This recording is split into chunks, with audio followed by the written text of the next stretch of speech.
যদি দ্রুততম সময়ের মধ্যে 24 ঘন্টার মধ্যে আমরা কোনো প্রকারের কোনো ব্যবস্থা অন্তর্বর্তীকালীন সরকারের পক্ষ থেকে না দেখে তাহলে কঠোরতর কর্মসূচি আমরা ঘোষণা করতে পারবো।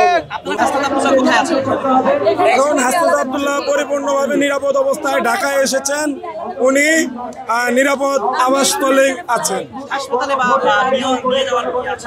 না না না, উনি ঘরোয়া পরিবেশে আছেন।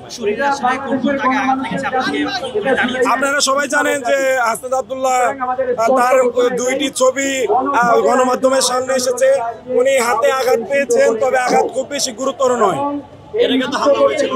এর আগেও হামলা হয়েছে, 2বার গাড়িতে আক্রমণ করা হয়েছে, আজকেও দেখলাম আক্রমণ করা হয়েছে।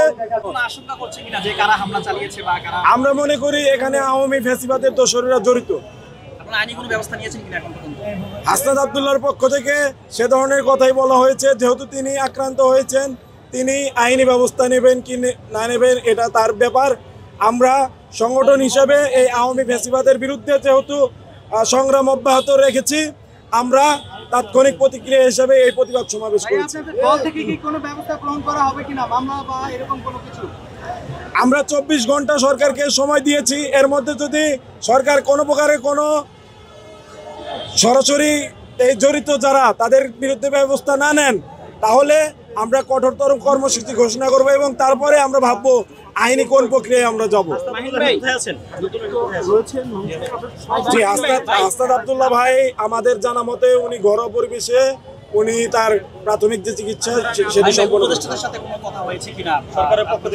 দেখুন, সরকারের পক্ষ থেকে এখন পর্যন্ত কোনো বার্তা আমরা সেরকম পাইনি। আমরা প্রত্যাশা করব 24 ঘন্টার মধ্যে তারা এই জড়িতদের বিরুদ্ধে ব্যবস্থা নেবে।